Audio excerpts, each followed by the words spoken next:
Alhamdulillahi ala ihsanih wa syukru lahu ala taufiqihi wa amtinanih wa asyhadu an la ilaha illallah wahdahu la syarika lahu ta'ziman li sya'nih wa asyhadu anna Muhammadan abduhu wa rasuluhu da'ila ridwanih. Allahumma salli alaihi wa ala alihi wa ashabihi wa ikhwanih. Para dokter yang dirahmati Allah Subhanahu wa taala, para pemirsa yang dirahmati Allah Subhanahu wa taala, kita melanjutkan pelajaran kita dari hadis-hadis Al-Arba'in An-Nawawiyah, 42 hadis yang dipilih oleh Imam Nawawi rahimahullahu taala, yang di mana ajaran-ajaran agama berputar sekitar 42 hadis tersebut. Kita sampai pada hadis ke-31, An Abil Abbas Sa'ad bin Sahal As-Sa'idi radhiyallahu taala anhu.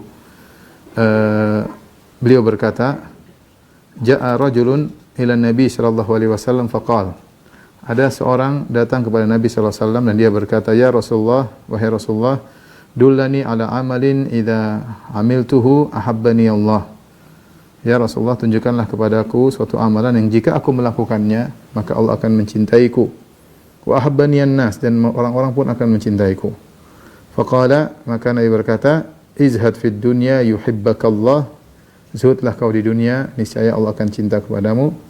Wazhad fima indan nas yuhibbakan nas, dan zuhudlah engkau terhadap harta yang dimiliki oleh orang lain, niscaya orang lain tersebut akan mencintaimu. Haditsun hasanun, hadis ini hadis hasan, rawahu Ibnu Majah wa ghairuhu bi asanida hasanatin. Hadis yang hasan diriwayatkan oleh Ibnu Majah dan selain Ibnu Majah dengan sanad-sanad yang hasan. Saya ulangi hadisnya dari Abul Abbas Sa'ad bin Sahal As-Sa'idi radhiyallahu anhu, semoga Allah meridainya. Dia berkata, ada seorang lelaki datang kepada Nabi sallallahu alaihi wasallam, dia berkata, "Wahai Rasulullah, dullani ala amalin idza amiltuhu ahabbani Allah." Tunjukkanlah aku kepada satu amalan yang jika aku melakukannya Allah akan mencintaiku. Dan juga wa ahabbani an-nas, dan amalan yang jika aku lakukan maka orang-orang akan cinta kepadaku. Faqala, maka Nabi menjawab, "Izhad fid dunya yuhibbakallah." Zuhudlah kau di dunia, Allah akan mencintaimu. Wazhad fima indan nas, dan zuhudlah terhadap apa yang dimiliki oleh orang lain. Yuhibba akan nas, niscaya orang lain akan mencintaimu. Ini hadis yang agung yang mengajar tentang zuhud, yang di mana jawaban Nabi sallallahu alaihi wasallam adalah atas pertanyaan seorang yang ingin dicintai oleh Allah Subhanahu wa taala. Kita tahu bahwasanya dicintai oleh Allah adalah suatu hal yang sangat indah, ya. Kalau Allah sudah mencintai seseorang, maka Allah akan perhatikannya, ya. Allah akan membimbingnya. Sebagaimana dalam hadisul wali yang insyaallah akan datang juga, fa idza ahbabtuhu, jika aku sudah mencintainya, kuntu sam'ahu alladhi yasma'u bihi wa basarahu alladhi yubsiru bihi wa yadahu allati yabtishu biha wa rijlahu allati yamshi 'alaiha. Kalau aku sudah mencintai seorang hamba, aku akan menjadi pendengarannya, aku akan menjadi penglihatannya, aku menjadi tangannya, aku menjadi kakinya. Dalam ayat yang lain, wa qalbahu alladhi yantiqu bihi yaqilu bihi, aku menjadi qalbunya yang dia berfikir dengan qalbu tersebut, wa lisanahu alladhi yantiqu bihi, menjadi lisannya. Jadi ketika seorang sudah dicintai oleh Allah, maka Allah akan membimbingnya, ya. Kalau Allah sudah mencintai seorang, Allah tidak akan mengadabnya, ya. Allah tidak akan mengadabnya. Oleh karenanya ketika orang-orang Yahudi, orang Nasara mengaku dicintai oleh Allah Subhanahu wa taala, kata Allah, wa qalatil yahudu wan nasara nahnu abna'ullahi wa ahibba'uh. Qul falima yu'adzibukum bidzunubikum. Berkata Yahudi Nasara, kami adalah kekasih-kekasih Allah, itu Allah mencintai kami. Maka Rasulullah disuruh bantah, qul falima yu'adzibukum bidzunubikum. Katakanlah, kenapa Allah mengadab kalian atas dosa-dosa kalian? Ya, artinya bukan kalian moyang kalian pernah diadab, bahkan berubah menjadi babi-babi dan monyet-monyet. Bagaimana kalian mengatakan suku kalian adalah suku yang dicintai oleh Allah? Apakah pantas Allah mencintai seseorang kemudian Allah rubah dia jadi monyet dan babi-babi? Jawabannya tidak, ya. Maka kalau Allah sudah mencintai seorang, orang tersebut akan dibimbing oleh Allah Subhanahu wa taala dan akan dijauhkan dari siksaan Allah Subhanahu wa taala. Maka seorang berusaha, ya, untuk meraih hal-hal yang bisa mendatangkan kecintaan Allah kepadanya, ya. Dan itu banyak, ya, seperti mengikuti sunnah Nabi sallallahu alaihi wasallam, qul in kuntum tuhibbunallaha fattabi'uni yuhibbukumullah. Katakanlah, jika kalian benar-benar mencintai Allah, maka ikutilah aku, kata Nabi, ittabi'uni, ikutilah aku. Semakin kita mengikuti sunnah Nabi sallallahu alaihi wasallam, baik dalam perkataan, perbuatan, baik dalam masalah hati, ya, masalah adab, masalah semuanya, maka niscaya yuhibbukumullah, niscaya Allah akan mencintai kalian, ya. Di antara perkara-perkara yang bisa mendatangkan kecintaan kepada Allah, ya, Ibnu Qayyim menyebutkan sekitar 10. Di antaranya ada perkara yang Nabi sebutkan di sini. Kalau Anda ingin dicintai oleh Allah Subhanahu wa taala, maka zuhudlah terhadap dunia. Izhad fid dunya yuhibbakallah. Zuhudlah di dunia, maka niscaya Allah akan mencintaimu. Dan kalau kau ingin orang-orang mencintaimu, orang-orang senang dengan engkau, maka izhad fima indan nas. Zuhudlah terhadap milik orang. Jangan kau berharap dikasih sama orang, jangan kau berharap minta-minta sama orang, enggak boleh. Kalau kau ingin dicintai oleh mereka, yuhibbakan nas, maka niscaya orang-orang akan mencintaimu. Baik. Jadi ini salah satu sarana agar dicintai oleh Allah adalah dengan bersikap zuhud terhadap dunia. Timbul pertanyaan, apa itu zuhud? Apa itu zuhud? Apakah zuhud berkaitan dengan amalan yang zahir ataukah amalan batin, ya? Ini dibahas oleh para ulama, ya. Sebagian orang menyangka bahwasanya nama zuhud itu berkaitan dengan amalan zahir, artinya dia pakai baju yang kumal, kemudian dia mungkin baju yang robek-robek, atau dia pakai kendaraan yang paling murah misalnya, kemudian dikatakan dia zuhud, ya. Pada hakikatnya sebenarnya zuhud adalah amalan hati, ya. Kalau kita baca penjelasan para salaf, zuhud itu amalan hati. Zuhud itu amalan hati, meskipun ada amalan zahir yang membantu untuk bisa menumbuhkan amalan hati tersebut. Tapi pada dasarnya adalah zuhud terhadap dunia itu masalah hati, agar seorang tidak tamak dengan dunia. Kapan seorang tidak tamak dengan dunia, maka dia telah mencapai kezuhudan, ya. Ada beberapa definisi daripada zuhud, tapi definisi yang menurut saya paling indah adalah definisinya Syekhul Islam Ibnu Taimiyah rahimahullahu taala. Di mana ini membedakan antara zuhud dengan wara'. Kita sering mendengar wara', kita sering mendengar zuhud. Apa bedanya zuhud dengan wara'? Zuhud, ya. Az-zuhdu, ya.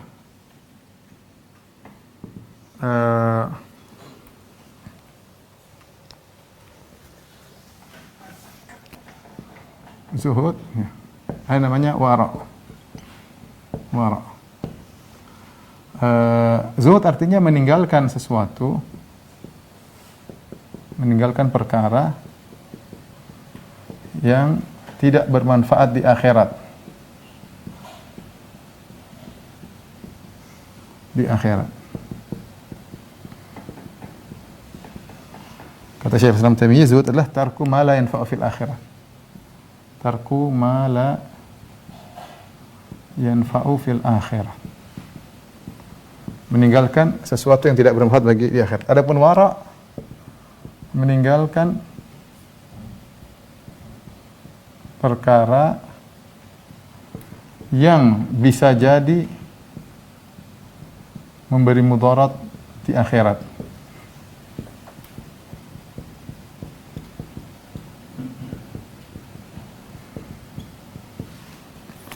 Yaitu tarku ma qad yadhurru fil akhirah. Ini definisi Syekhul Islam Ibnu Taimiyah rahimahullahu taala. Sehingga dari sini perhatikan, meninggalkan perkara yang tidak bermanfaat di akhirat. Yang kedua, wara', meninggalkan perkara yang bisa jadi memberi mudarat di akhirat.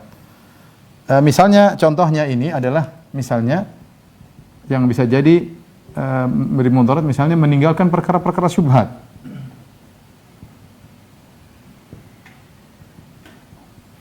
Perkara-perkara syubhat, ya. Meninggalkan perkara-perkara syubhat, ya. Kalau perkara haram jelas, itu bukan wara' lagi, haram harus ditinggalkan. Ini meninggalkan tarku ma qad yadhurru fil akhirah, meninggalkan suatu perkara yang bisa jadi beri mudarat. Kita ragu-ragu, kita tinggalkan saja. Itu namanya wara'.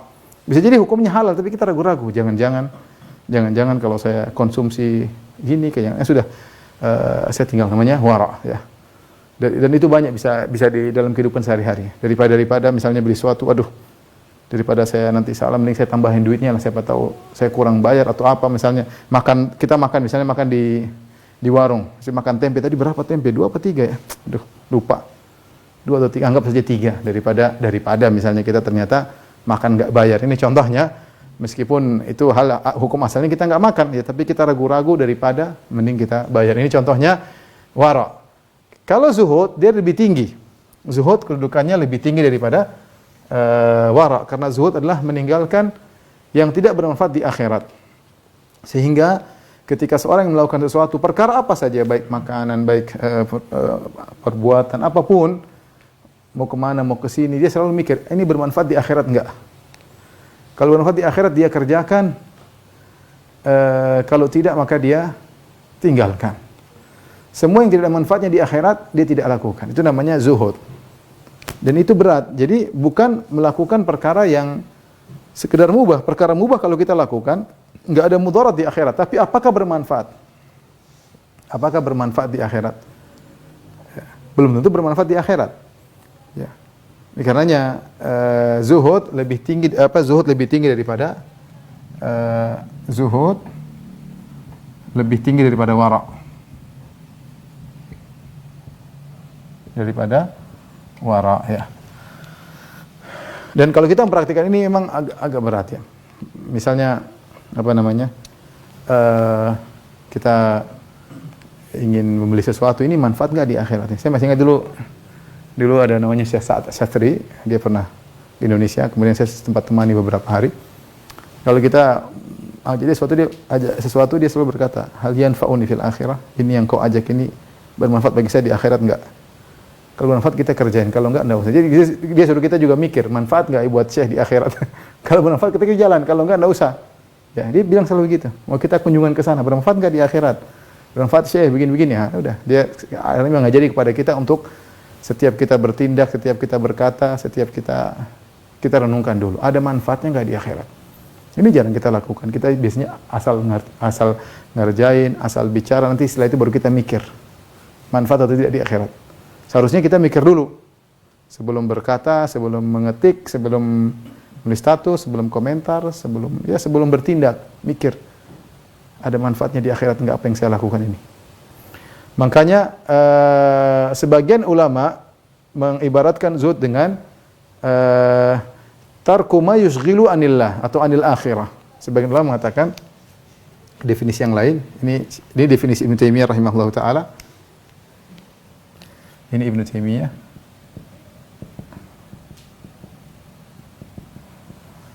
Definisi yang lain. Jadi definisi zuhud. Atau kita di sini aja. Pendapat ulama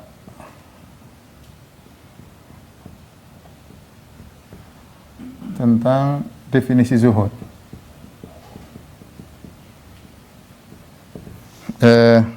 Saya bisa kumpulkan ada beberapa, 3 di antaranya tadi yang sudah kita jelaskan, meninggalkan perkara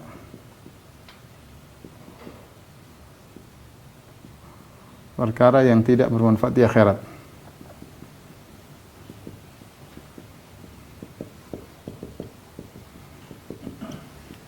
Ini definisi Ibnu Taimiyah rahimahullahu taala. Ya. Tarku ma la yanfa'u fil akhirah. Kemudian ada juga yang mendefinisikan zuhud dengan meninggalkan perkara yang menyibukkan dari Allah. Artinya sibuk sehingga lupa kepada Allah Subhanahu wa taala. Ya, tarku ma yusghilu anillah. Ini buat lalai, buat lupa kepada Allah. Membuat lupa, membuat sibuk, tidak beribadah.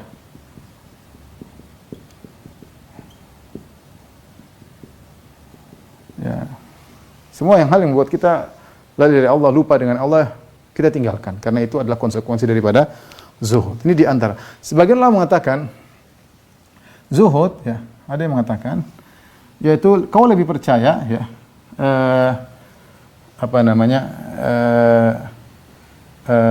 kaunuka fima indallah, kaunuka bima indallah awsaqu minka mimma fi yadik, ya, yaitu engkau lebih thiqah, lebih percaya terhadap apa yang pada Allah daripada apa yang di tanganmu.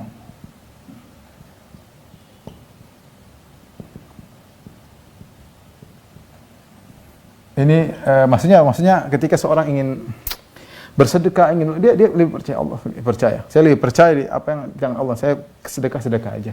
Ini contoh dia terapkan ketika sedekah. Berarti dia zuhud kepada apa yang di tangannya. Karena dia lebih yakin dengan apa yang Allah janjikan kepada dia. Dia lebih yakin. Ini salah satu definisi zuhud disampaikan oleh para ulama. Di antara juga definisi zuhud yaitu pahala yang kau harapkan dari apa yang dari musibah yang menimpamu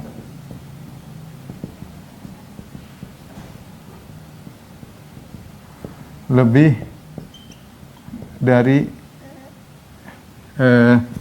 jika musibah tidak menimpamu.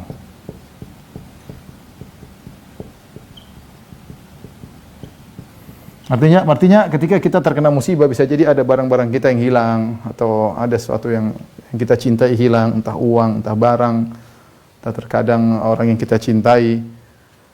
Tapi kita berharap pahala dengan apa yang kita ditimpa dengan perkara tersebut lebih besar daripada seandainya barang-barang tersebut tidak hilang dari kita.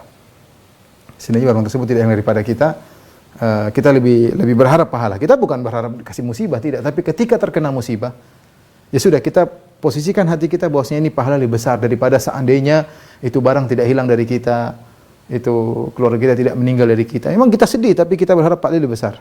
Itu di antara definisi zuhud yang disebut oleh sebagian ulama. Kemudian yang terakhir yang saya dapatkan dari buku Jami'ul Hikam, tentu banyak definisi, tapi definisi yang penting yang saya kumpulkan ya. Yang satunya adalah sama saja di hatimu antara orang yang memujimu dan mencelamu jika kau dalam kebenaran.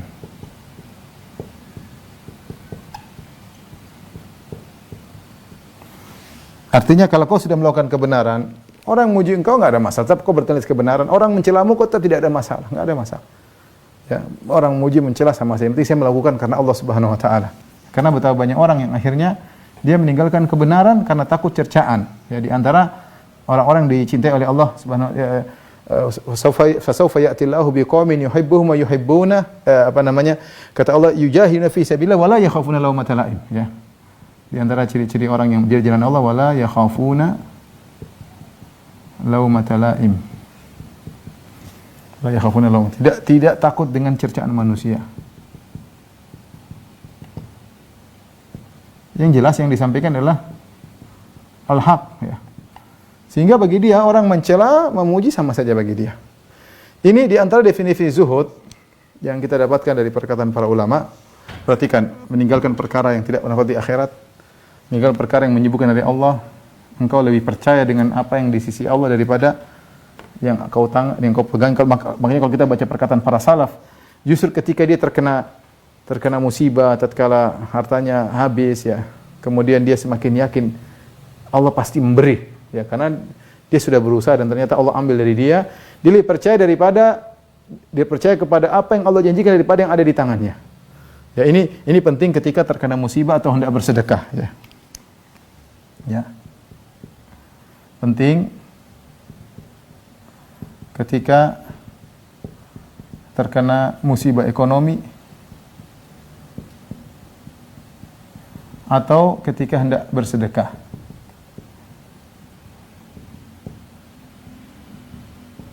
Sebagian kita ketika kita sudah punya uang di tangan, di ATM yang banyak, kita sudah tenang. Kita percaya dengan apa yang kita miliki.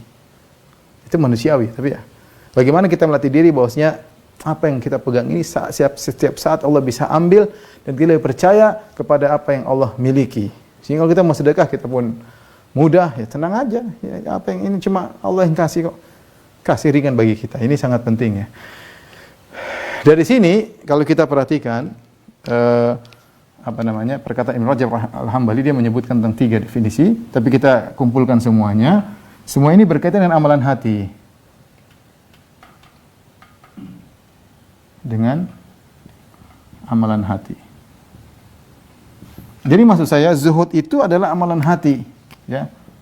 Bukan amalan anggota tubuh, misalnya seorang bajunya robek-robek, kendaraannya jelek, ya baru dia katakan dia zuhud. Tidak, zuhud berkaitan dengan amalan hati. Bagaimana sikap Anda terhadap harta tersebut? Ini yang memang harus kita bisa latih, bahwasanya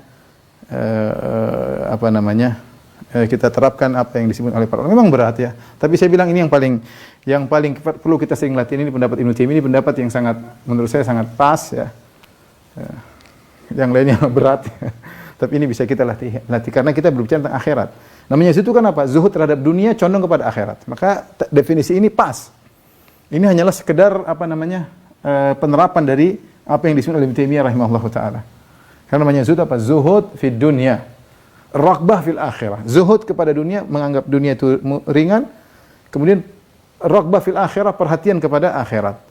Maka setiap kita hendak melakukan, kita mikir ada manfaatnya saya di akhirat enggak? Latih keluarga kita, pengen beli sesuatu, tanya manfaat enggak di akhirat. Misalnya istri mau beli tas mahal, contoh nih, tanya ini ada manfaatnya enggak di akhirat? Kalau nggak ada manfaatnya nggak usah beli yang mahal-mahal, yang murah-murah cukup.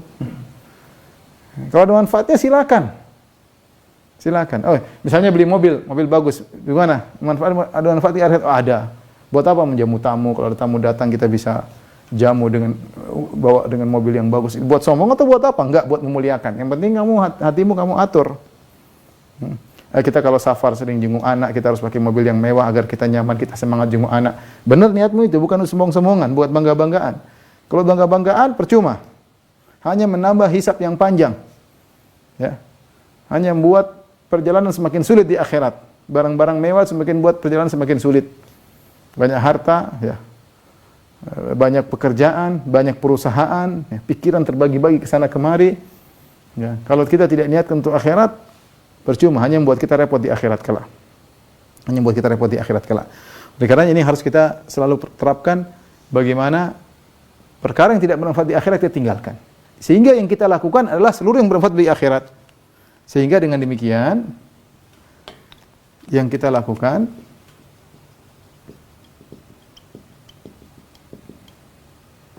semuanya yang bermanfaat di akhirat.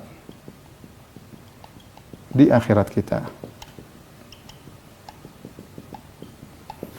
Ini berkaitan dengan definisi zuhud. Habis ini kita bicara tentang bagaimana caranya agar kita bisa zuhud.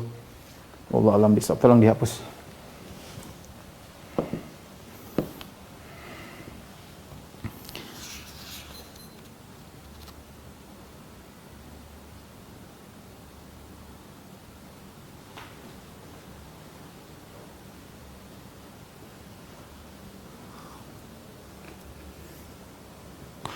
Tapi para dokter yang dirahmati Allah Subhanahu wa taala,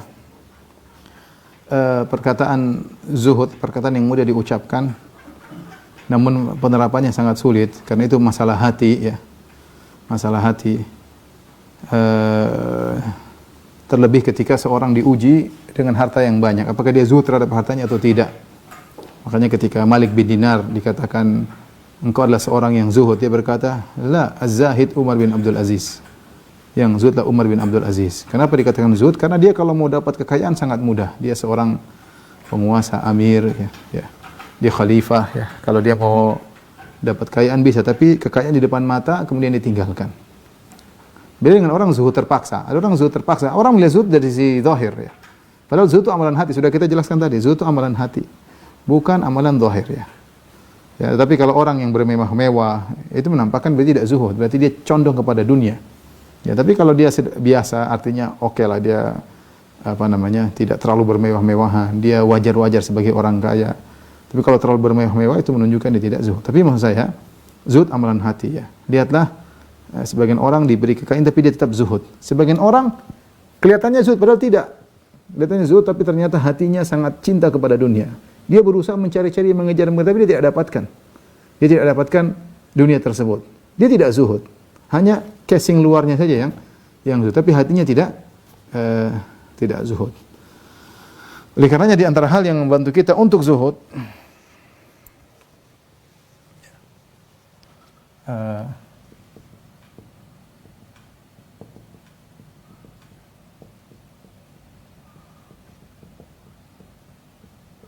Apa saja yang buat kita bantu kita untuk zuhud ya? Banyak hal, tetapi di antaranya sadar bahwa umur kita terbatas. Umur kita terbatas. Ya akhi, subhanallah. Kita nggak tahu ya. Betapa banyak, para dokter aja banyak rekan-rekannya sudah meninggal. Nakes banyak meninggal, ratusan ya. Dengan adanya Covid ini, teman-teman saya yang kaya-kaya, yang miliarder juga dipanggil oleh Allah Subhanahu wa taala ya. Tidak, harta yang mereka miliki tidak bisa menyelamatkan mereka ya. Umur itu kita tidak tahu kapan ya. Kita tidak tahu kapan. Oleh karenanya ketika sadar bahwa umur kita terbatas ya, maka kita harusnya lebih cinta kepada akhirat ya. Harusnya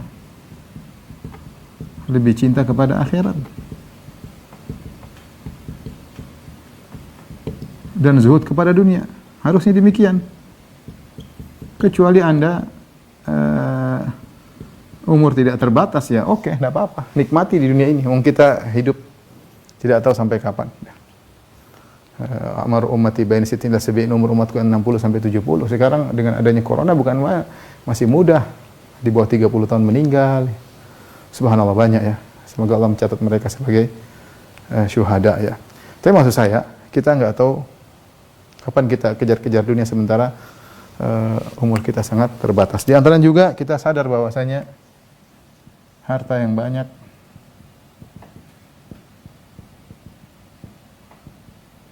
hanya memperpanjang hisab. Perpanjang hisab. Oleh karenanya sebisa mungkin kita maksimal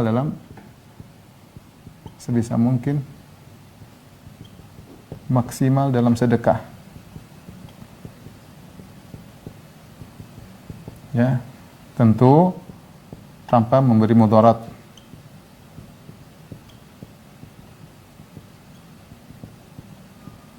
Kepada orang-orang kita tanggung, kepada tanggungan kita. Jadi harta yang banyak hanya berpanjang apa? Berpanjang hisab ya. Lihat orang punya harta berlebihan, sudah alhamdulillah.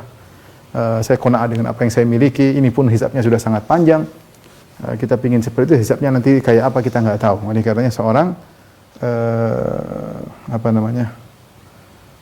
ingat bahwasanya harta yang banyak itu hanya memperpanjang hisab. Ini sebenarnya kita sudah tahu semua ini. Cuma kita hanya sekedar teori. Makanya tidak masuk ke dalam hati kita ya. Sehingga kita mau sedekah masih perhitungan, kita mau ini masih ini, kita merasa umur kita bakalan panjang. Padahal ini suatu hal yang kita semua sudah tahu. Kita lihat banyak teman-teman kita yang meninggal di umur yang masih muda ya. Toh harta yang banyak tidak dia bawa, dia meninggal kemudian hisabnya panjang ya. Namun tadi itu teori mudah, kita tanam dalam hati tidak mudah, tapi harus kita berjuang. Ingat ya. Kemudian tadi di antaranya agar kita zuhud ya. Merenungkan tentang hakikat dunia yang menipu, yang sedikit dan menipu. Allah Subhanahu wa taala menjelaskan dalam Al-Qur'an banyak sekali ya. Mamal hayatud dunya illa mata'ul ghurur, kata Allah. Kesenangan yang menipu. Dunia itu kesenangan yang menipu.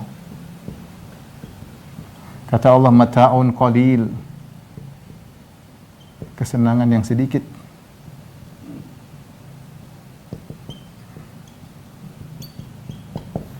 Kesenangan yang sedikit. Ngapain kita kemudian berdalam-dalam cinta kepada kesenangan yang sedikit tersebut ya.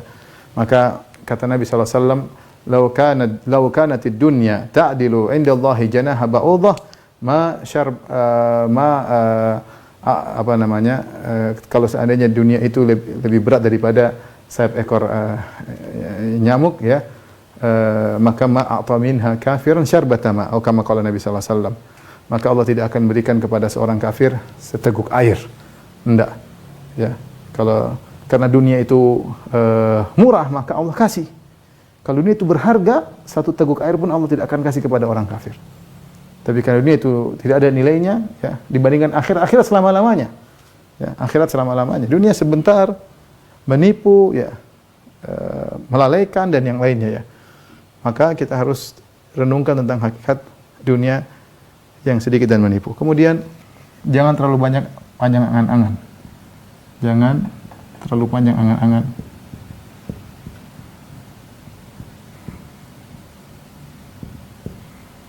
Jangan ya. Terlalu panjang angan-angan, jangan. Pingin ini, pingin anu, pingin ini, pingin ini.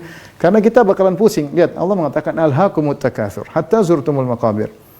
Sungguhnya at-takatsur, saling banyak-banyakan, ya, telah membuat kalian lalai.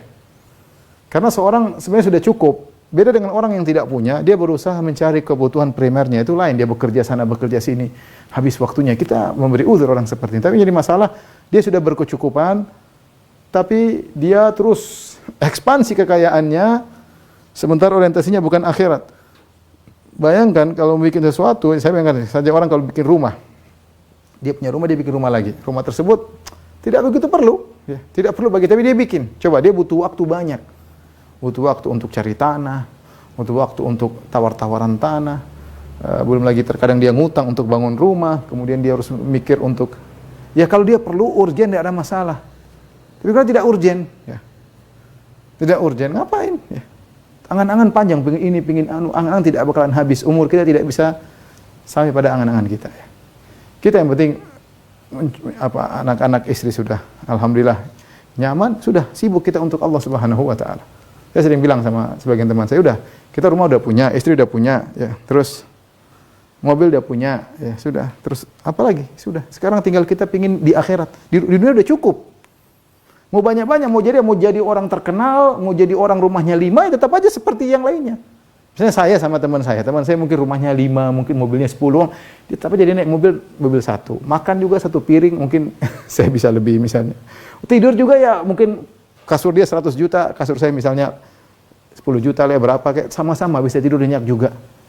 Terus apa kenapa kita harus kejar-kejar seperti itu, harus jadi triliuner, harus jadi, tidak harus, kecuali Anda ingin jadi triliuner untuk bangun pondok, oke. Tapi kalau ternyata tidak, hanya kumpulin duit saja, buat apa? Capek, umur terbatas. Umur apa? Terbatas. Angan-angan terlalu panjang, umur tidak sampai. Ya. Maksud saya benar, kebahagiaan tidak harus menjadi triliuner, tidak harus. Kebahagiaan itu tidak harus jadi triliuner. Orang kecukupan, alhamdulillah sudah, ya, bahagia. Bahkan terkadang orang dikasih musibah oleh Allah, biar dia tahu bahagia itu sangat indah. Ketika dia dapat musibah, dia merasakan kebahagiaan yang luar biasa setelah hilangnya musibah tersebut. Walillahi hikmatun balighah. Hikmah Allah sangat tinggi, ya.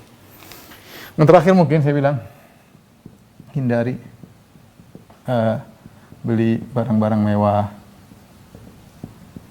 ya, karena hati lemah. Benar ikhwan, hati ini lemah. Kalau kita punya barang-barang mewah, kita akan condong ke mencintai dunia berlebihan. Kalau dunia ini mobilnya tergores sedikit, rasanya hati kayak diiris. Mobilnya terlalu mahal, mobilnya 4 miliar, 3 miliar, tergores sedikit, wah sakit hati. Kenapa? Hatinya sudah itu mobil sudah masuk dalam hatinya. Mobil sudah masuk dalam mobil. Rumah terlalu mewah, terlalu gini, nanti kalau saya, aduh, hati sakit. Ya, jangan terlalu, tas terlalu mewah. Ya, kita ini lemah, kita nggak bisa ngurang. Oh, Ustaz, tenang Ustaz, hati saya bisa ngatur Kak Ustaz, meskipun saya punya barang-barang mewah, saya bisa zuhud. Saya bilang, kita ini siapa? Hati kita lemah. Ya, kalau Nabi dulu mengatakan apa namanya, kesombongan pada ahlul khair, kepada pemilik kuda, ya. Kuda dengan kuda bisa bikin dia sombong, ya. Apalagi kita punya mobil mewah, punya barang-barang mewah, ya. Sudahlah, jangan, makanya sesekali kita pun punya harta banyak, ya kadang-kadang kita naik ekonomi misalnya, kadang kita makan di pinggir jalan, tidak harus kita selalu style yang top, tidak harus. Itu membuat kita terlalu condong kepada dunia. Ya, kita ini nggak bisa ngatur hati kita. Maka kita harus, meskipun saya bukan orang miskin, kita butuh orang kaya untuk berdakwah di jalan Allah Subhanahu Wa Taala. Tapi kita ngatur hati kita. Kalau perlu kadang-kadang kita makan sama orang miskin, duduk bareng kita makan bareng. Perlu kita ngobrol sama mereka. Ya, itu terjun langsung kepada orang terkena musibah. Harus kita lihat, ya, hati kita tidak cenderung kepada dunia. Sulit. Orang-orang yang selalu terbiasa dengan barang-barang mewah, akhirnya apa? Ada style tinggi, style angkuh. Dia tidak bisa hindari. Akhirnya kecenderungan dia kepada dunia, pembicaraannya itu ini aja, ini barang mahal, ini barang mahal. Jadi suatu kebanggaan dalam majelis. Oh, saya kemarin beli, oh ini jam mahal, ini tas mahal, ini wah, haji selalu omongannya begitu. Kalau wanita misalnya, oh ini ada pakaian baru mahal ini, merek ini mahal, jadi pembicaraan jadi bangga-banggaan, apalagi sudah beli sudah. Hatinya bukan zuhud lagi, tenggelam dalam dunia. Tenggelam dalam dunia. Ini sekedar apa namanya? Kiat-kiat, semoga kita bisa melakukannya. Saya bilang teori mudah, tapi praktik memang apa? Sulit ya. Tapi ini poin yang pertama, agar kita dicintai oleh Allah Subhanahu wa taala, zuhud kepada dunia. Dan ini berdasarkan kaidah al-jaza' min jinsil amal. Ya, balasan sesuai dengan perbuatan. Kita punya kaidah agung dalam syariat, al-jaza' min jinsil amal, balasan sesuai dengan perbuatan. Tatkala kita zuhud, selalu kita pikirkan akhirat, pikirkan Allah. Karena kata Ibnu Taimiyah rahimahullah, zuhud adalah tarku ma la yanfa'u fil akhirah, meninggalkan sesuatu yang tidak bermanfaat di akhirat. Sehingga kita mau bertindak, kita yang pikir kita Allah selalu. Ini manfaat enggak? Allah senang enggak? Kalau Allah senang berarti manfaat di akhirat. Sehingga ketika selalu kita mendahulukan apa yang dicintai oleh Allah Subhanahu wa taala, berusaha mencari perkara-perkara yang diridhoi oleh Allah dan sehingga bermanfaat bagi kita di akhirat, kita mendapatkan kecintaan Allah. Ya, sesuai dengan al-jaza' misalnya balas sesuai dengan perbuatan, ya. Ini zuhud perlu perjuangan, ya. Jadi saya ingatkan kembali bahwasanya zuhud adalah amalan hati, ya. Zuhud bukan berarti enggak punya duit, zuhud bukan berarti pakai pakaian yang kumal, ya, tapi masalah hati.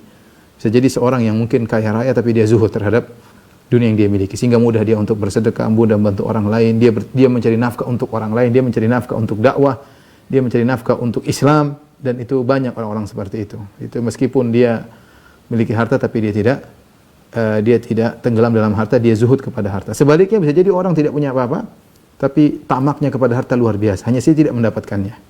Jadi zuhud adalah amalan hati.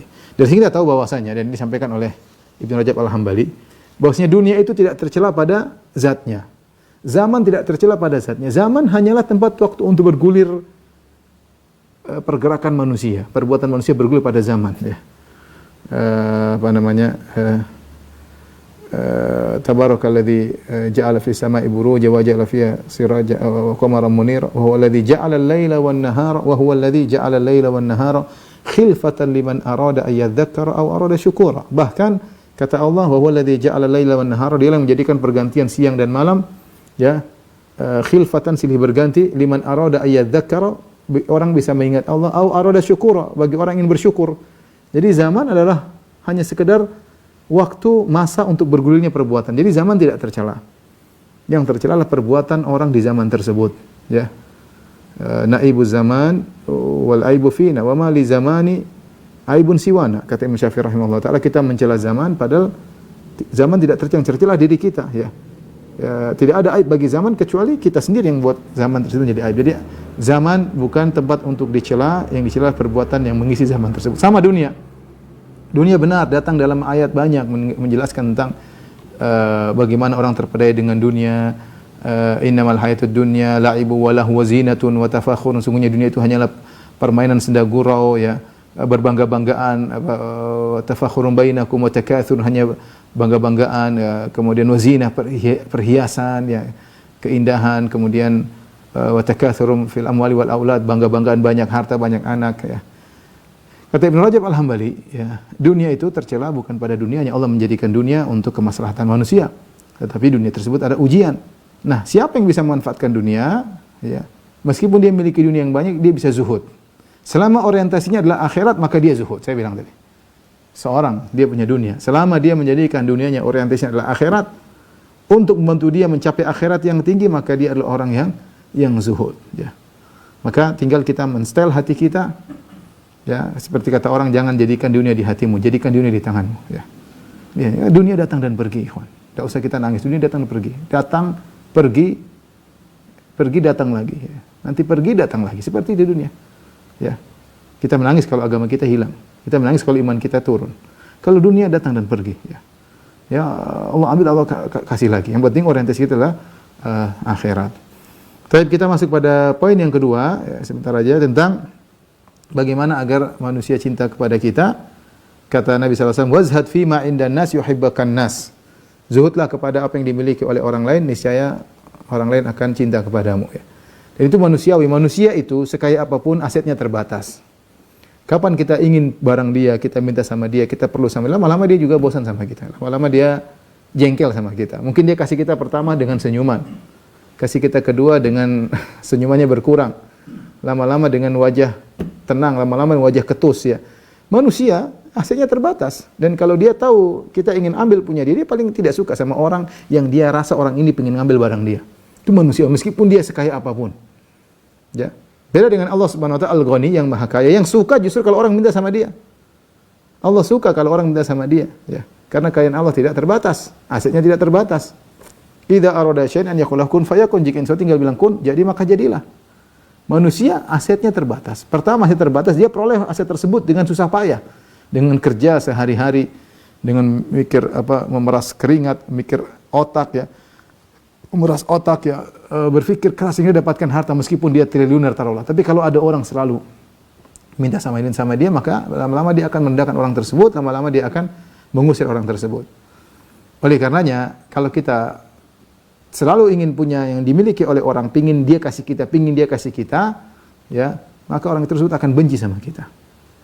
Akan benci, sifat manusiawi, manusia. Selalu datang merepotkan, dia akan benci sama kita ya. Karena manusia asetnya terbatas. Dan dia ketika, apalagi dia sadar kita ingin ambil harta dia paling tidak suka sama. Ya mungkin dia basa-basi depan, tapi hatinya tidak suka. Karena manusia dibuat oleh Allah secara manusiawi cinta dengan harta. Innal insana wa innahu lihubbil khairi lasyadid. Sungguhnya manusia cinta kepada harta. Wa tuhibbunal mala hubban jamma. Kalian mencintai harta dengan kecintaan yang dalam. Kalau ada orang ngorek-ngorek pengen ambil punya dia pasti tidak suka. Perkataan indah Syekhul Islam Taimiyah mengatakan ihtaj ila man syi'ta takun asirahu. Jadilah engkau butuh kepada orang lain, maka kau akan jadi tawanannya. Dan itu wajar, kalau orang tahu balas budi, dia akan jadi tawanan orang tersebut ya. Punya hutang budi, enggak enak, sudah bantu saya misalnya, ya, maka dia akan menjadi tawanan orang tersebut. Kemudian ahsin ila man syi'ta takun amirahu. Berbuat baiklah kepada orang, jadilah engkau adalah amirnya, ya. Kalau orang itu tahu diri ya, dibantu, dia pasti akan baik sama kita, rahmah sama kita ya. Ya, kemudian istaghni amman syi'ta takun nadhirahu, dan janganlah kau butuh kepada siapapun, kau akan menjadi setara dengannya. Ya, bisa jadi seorang mungkin dia tidak punya apa-apa, tapi dia bergaul dengan teman-teman yang kaya, tapi dia tidak pernah minta-minta sama orang-orang kaya tersebut. Dia biasa aja, sama dengan yang lainnya, sama dengan kaya-kaya tersebut ya. Dia tidak dia tidak merasa, tidak mau direndahkan, dia tidak pernah merasa butuh kepada mereka, tidak pernah ngemis-ngemis sama mereka ya. Oleh karenanya seorang kalau ingin dicintai orang, jangan sekali-sekali minta kepada, pingin punya harta orang, jangan berharap dikasih orang, jangan. Atur hati. Kalau orang kasih, alhamdulillah dia menerima hadiah, baik ya. Kita doakan, kita tahu berterima kasih. Kalau kita bisa balas, kalau enggak, dia terkadang enggak butuh balasan, dia butuh doa, dia butuh karena Nabi mengatakan la yashkurullah man la yashkurun nas, tidak bersyukur kepada Allah, tidak tahu berterima kasih kepada manusia ya. Tapi kalau kita berharap dikasih, jangan ya. Meskipun itu disembunyikan dalam hati kita, tapi akan ada dampaknya, orang akan tidak suka dengan kita ya. Orang akan tidak akan suka dengan kita. Jadi ini dua hal yang diajarkan oleh Nabi sallallahu alaihi wasallam. Yang pertama, siapa yang melakukannya akan dicintai oleh Allah. Yang kedua, siapa yang melakukannya maka akan dicintai oleh manusia. Yang pertama, zuhud kepada dunia, orientasinya adalah akhirat, maka Allah akan mencintainya. Yang kedua adalah zuhud kepada milik orang, jangan berharap dikasih-kasih, maka orang akan mencintainya. Wallahu a'lam bishawab. Ini saja mungkin saya sampaikan kepada para dokter. Untuk orang yang bertanya, saya persilakan. Masyaallah, alhamdulillah Ustaz. Terima kasih banyak atas pelajaran yang disampaikan pada saat ini. Tampaknya sudah ada dua peserta yang ingin mengajukan pertanyaan, Pak. Saya panggil Ustaz Dr. Fatril Wibowo. Silakan Dr. Fatril. Tolong Bobby di-unmute dulu. Ya. Silakan Dok, silakan. Assalamualaikum warahmatullahi wabarakatuh, Ustaz. Waalaikumsalam. Gimana Pak Satria? Terima kasih. Semoga selalu sehat selalu, Ustaz. Amin. Yang ingin saya tanyakan, ini sebenarnya zuhud ini sulit sekali dan juga masing-masing orang berbeda-beda. Apakah zuhud ini ada tingkatannya, dengan tingkatan yang pertama, kedua, ketiga, dan apakah zuhud ini ada jenisnya? Mana yang zuhud yang wajib, mana zuhud yang utama, atau zuhud yang untuk keselamatan begitu, Ustaz? Terima kasih, Ustaz. Wallahu alam bisawab.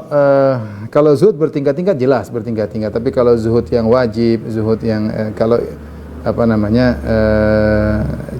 yang jelas intinya mencintai dunia itu perkara yang tercela ya. Perkara yang tercela ya. Tapi apakah sampai dosa? Saya rasa selama kita menjalankan kewajiban meskipun cinta sama dunia, tapi kewajiban kita jalankan, kita enggak berdosa ya. Sekarang kita sama dunia pingin punya ini, pingin, tapi dia anak istri dia tanggung kewajibannya, dia nafkahi, orang tuanya dia perhatikan, waktunya bayar zakat dia bayar zakat. Kita katakan dia tidak zuhud, tapi dia tidak berdosa. Orang ini tidak zuhud tapi tidak berdosanya saja sayang. Waktunya banyak untuk disibukkan dengan dunia, untuk jalan ke sana jalan kemari, mikirin harta, tapi kalau dikatakan dosa tidak, semua kewajiban dia kerjakan ya. Cuma dia tidak melakukan yang terbaik. Jadi adapun zuhud tingkat-tingkat jelas kita sendiri menyadari. Kadang kita ada zuhud, kadang zuhudnya pergi. Kita sendiri, enggak usah bicara orang lain, kita bicara diri kita sendiri. Terkadang kita lagi pingin sama dunia, terkadang kita melihat dunia itu rendah, terkadang kita dermawan, terkadang kita pelit ya. Seperti itu pengaruh. Terkadang kita dapat musibah, kita tegar, terkadang kita marah-marah, terkadang tapi itulah zuhud tadi. Zuhud itu masalah hati ya, yang kita sudah dengarkan tadi, meninggalkan perkara yang tidak bermanfaat. Kalau terkena musibah kita berharap pahala tersebut lebih banyak daripada seandainya barang tersebut tidak hilang dari kita. Kalau kita punya sesuatu, kita lebih percaya dari si Allah daripada yang di tangan kita, sehingga kita mudah untuk bersedekah. Intinya kita sering terapkan itu berarti kita zuhud. Kalau dominan, Allah selalu menilai dengan dominan ya. Karena orang yang adil itu apa? Orang yang selalu adil, terkadang zalim tetap dikatakan dia orang adil. Hakim yang selalu adil, 100 hukum dia adil, 1, 2 dia zalim, tetap dikatakan hakim yang adil.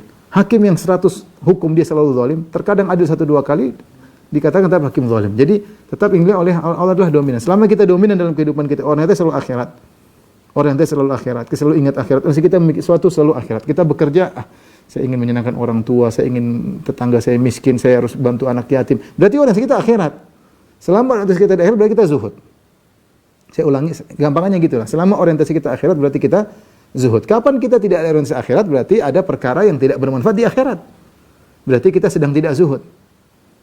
Ya, itu berbeda-beda, masing-masing tingkat-tingkatan. Ada orang yang 100% Masya Allah, tapi secara umum, selama masih dominan dalam kehidupan kita, maka insya Allah masih dikatakan zuhud. Tapi ini perkara yang orang tidak tahu ya. Ya, ini urusan hati ya, Allah yang tahu. Bisa jadi orang dermawan ternyata riya. Ya, berarti bukan dia itu cari dunia, ingin dipuji. Berarti bukan akhirat, orientasinya dunia. Makanya saya bilang ini urusan apa? Akhirat, urusan Allah Subhanahu wa taala. Karena masalah hati. Kita enggak tahu orang ikhlas atau tidak. Yang penting kita perbaiki diri kita. Allah alam bisawab. Makasih. Sama-sama Pak Astri. Cukup Dr. Tangkil ya. Ya, Dr. Bobby silakan untuk Dr. Reno dari Jombang, silakan di unmute Dr. Bobby. Silakan Reno. Assalamualaikum. Waalaikumsalam warahmatullahi wabarakatuh. Waalaikumsalam Ustaz. Waalaikumsalam warahmatullahi wabarakatuh. Jadi gini Ustaz, saya mau tanya sedikit keluar tema ya. Silakan. Jadi kan dalam rangka menasihati orang tua, terutama ibu, itu saya beri contoh. Kan contohnya gini, suatu hari itu saya menemukan bangkai tikus di tempat kerja saya. Kemudian saya tunjukkan bangkai itu ke rekan kerja saya yang suka gibah. Seperti ini loh, bangkai tikus. Kalau kamu sering menggibah itu kamu seperti makan bangkai. Nah, tapi mereka membantah saya, sok tahu itu kayak kamu tenaga akhirat aja itu. Mereka bilang begitu. Kemudian, padahal saya tuh niat saya cuma menyampaikan apa yang saya ketahui. Nah, dari kejadian itu apa saya ini dan ibu saya termasuk menggibahi rekan kerja saya? Yang pertama, saya perlu ingatkan, ya Masya Allah, kalau orang ingin menyampaikan, ingin nasihat, dia harus siap untuk ditolak. Itu harus ada mental itu. Harus ada mental. Makanya Allah mengatakan, wal asri innal ladzina amanu was solihat wa tawassaw bil haqq wa tawassaw bis sabr. Yang saling menasihat dalam kebenaran, yang saling kesabaran. Karena kalau nasihat kebenaran pasti harus sabar. Karena bisa jadi ditolak ya. Ya bunayya aqimis salata wa'mur bil ma'ruf wanha 'anil munkar wasbir 'ala ma asabak. Kata Luqman kepada anaknya, wahai putraku, dirikanlah salat, tegakkanlah amar ma'ruf nahi munkar, wasbir, dan bersabarlah atas apa yang menimpamu. Sebenarnya mengatakan kalau kamu menegakkan amar ma'ruf nahi munkar, kamu pasti diganggu. Karena kalau kita menegakkan atau memberi peringatan, itu kita mengusik ketentraman orang. Orang lagi tentram, gibah kan lezat, terus dibilang ini tahu bangke, ini kayak makan bangke, tentu dia terusik ya. Dia terusik ya. Jadi pertama maksud saya Mas yang dari Jombang ini hendaknya siap mental. Ya kalau kemudian dia baru harus kita mental jatuh ya sudah, berarti kita belum siap untuk berdakwah. Harusnya kita ya sudah, dia enggak terima ya sudahlah. Saya cuma nyampein ya, mungkin tinggal cara kita yang baik. Kalau kita sampaikan ini, kalau makan bangkai, misalnya kan Mas tadi bilang ini bangkai tikus saja bau, apalagi bangkai manusia. Kalau kita gibah itu kita seperti makan bangkai manusia, lebih menjijikkan daripada makan bangkai tikus. Terus dibilang, kamu sok tahu kayak ustadz aja, sudah sudah sabar berarti. Jangan langsung kamu dikasih tahu enggak boleh, jangan, sudah. Ya itu resiko dalam berdakwah. Bukan cuma Mas, kita semua digituin sama orang ya. Semua yang masuk dalam medan dakwah dia pasti digituin. Kita cari tadi di antara zuhud apa? Tidak ada bedanya orang memujimu dan mencelamu kalau kau di atas kebenaran. Kalau Mas zuhud, ya enggak apa-apa. Saya akan cari pahala dari Allah. Mau maki, mau puji, ada Masya Allah, Mas bagus sekali tadi nyampai, saya jadi dapat hidayah misalnya. Ya alhamdulillah. Satunya, kurang ajar kamu bawa bangkai sini sudah. Kita udahlah, itu namanya zuhud. Orang mencela, orang memuji. Kalau kita berusaha mencari kebenaran karena Allah, harusnya kita tidak terpengaruh, enggak ada masalah. Jadi sabar Mas. Jadi Mas tetap aja dakwah, mungkin tapi evaluasi ketika ada orang seperti itu, mungkin metode saya kurang pas, harus perbaiki, atau bawa bangkai ke kantor kan mungkin orang jijik atau apa gitu ya misalnya.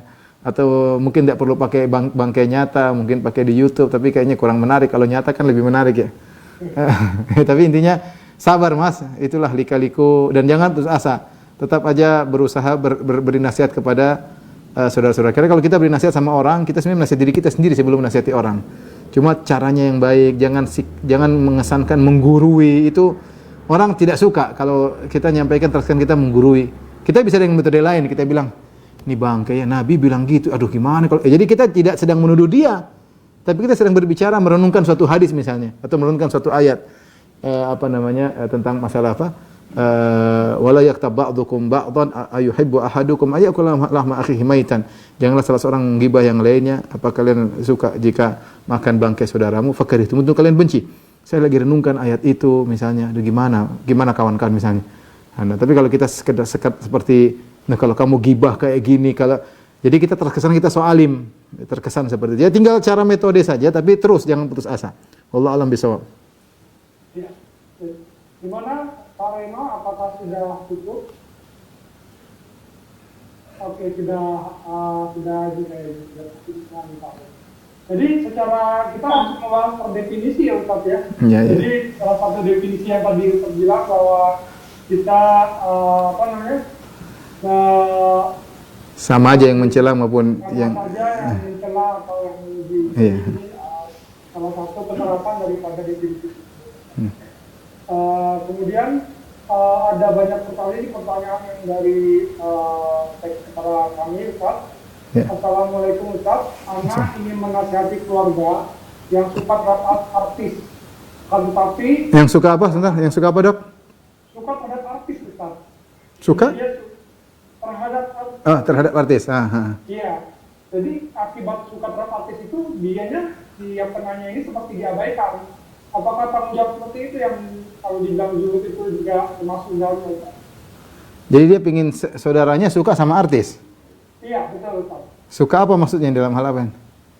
Kurang tahu tadi cuma karena keluarga, jadi bukan saudaranya. Oh iya. Ya itulah musibah yang sedang menimpa masyarakat kita ya. Artis menjadinya orang cari hiburan lihat artis ya. Padahal itu benar-benar dunia benar kalau artis namanya dunia ya. Ya semuanya dunia dengan berbagai macam maksiatnya ya. Ya tentu tidak mudah kita langsung bicara masalah artis ya. Saya bilang semuanya perlu tahapan. Kita nasihati agama, ingatkan akidah itu pelan-pelan. Tidak mungkin ada orang suka dangdutan terus bilang dangdut haram, kemudian dia taubat, susah ya, nggak bisa begitu ya. Kita harus kenalkan kajian pelan-pelan, ustadz-ustadz, perlu tahapan, tidak bisa, manusia tidak bisa begitu. Karena harapan saya cuma bersabar, tidak bisa langsung kita singgung poinnya tersebut, pelan-pelan bertahap dengan sedikit-sedikit. Nanti kalau dia sudah punya database yang banyak tentang agama, dia bisa renungkan hal tersebut. Tapi database-nya nggak ada ilmu yang masuk, tahu-tahu kita bilang artis itu dangdut haram, neraka, wah susah. Terkadang susah, kamu sok malaikat, kayak tadi ya, akhirnya repot. Tapi semuanya perlu proses, sabar. Tapi yang penting kita sudah punya niat untuk menasihati saudara. Niat itu insya Allah sudah tercatat baik di sisi Allah Subhanahu. Tinggal kita jalankan pelan-pelan. Dakwah perlu kesabaran. Wallahu a'lam bishawab. Ya, terima kasih Ustaz. Ada satu pertanyaan lagi yang saya rasa baik sekali. Assalamualaikum Ustaz. Assalamualaikum.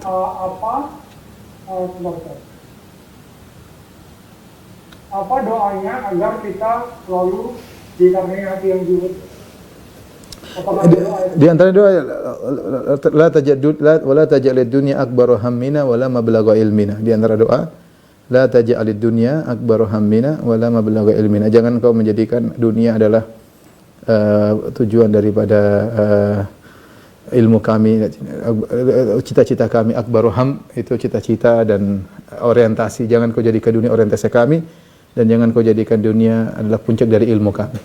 Itu di antara doa yang kita baca sehingga orientasi kita selalu apa? Akhirat. Orientasi kita selalu akhirat. Saya rasa ada doa yang lain, cuma lagi saya tidak hadir di benak saya. Tapi itu di antara doa yang termasuk saya sering baca. La taj'alid dunya akbaru hammina wala mablagha ilmina. Ya. Wallahu a'lam bishawab. Baik Ustaz, nanti akan kita perjelas dengan caranya di buku-buku doa. Ada pertanyaan lagi Ustaz. Terakhir kali ya, ya. Terakhir ya. Ya, oke ya. Assalamualaikum, izin bertanya Ustaz, bagaimana kalau harta yang kita punya perlu anak-anak di masa dewasanya? Misalnya kita memberikan rumah buat anak-anak supaya mereka sudah mempunyai rumah sendiri. Apakah yang demikian tidak dinamakan zuhud bagi orang tuanya? Terima kasih Ustaz. Allah alam, insyaallah selama kita tujuannya baik anak-anak, tapi tidak boleh berlebihan. Maksudnya terkadang orang menyiapkan untuk anak-anaknya berlebihan sehingga dia lupa untuk sedekah, lupa untuk berbuat baik sama tetangga, lupa untuk berbuat baik sama karib kerabat. Itu tidak benar kalau seperti itu ya. Dia fokus sampai akhirnya pelit sama yang lainnya ya. Kemudian dia lupa, dia ingin buat anak-anak tapi dia lupa untuk ibadah, lupa untuk ngaji. Itu yang saya khawatirkan berlebihan, sehingga kita bilang bagus selama kita bisa mengatur hati, bisa mengatur waktu dan tidak pelit ya. Jangan sampai kita hanya alasan untuk bangunkan rumah buat anak-anak, akhirnya kita pelit pada orang tua kita, pada kakak, pada adik ya. Kita bisa sampai semampu kita ya, semampu kita. Anak ada rezekinya. Jangan sampai kita khawatir takut mereka nanti enggak punya rezeki, akhirnya kita malah pelit sama yang lain. Akhirnya kita lupa dengan diri kita untuk banyak beribadah. Selama kita bisa mengatur, memanage ya, apalagi ada orang yang rezekinya sangat mudah, ya enggak ada masalah dia bangunkan rumah buat anak-anaknya.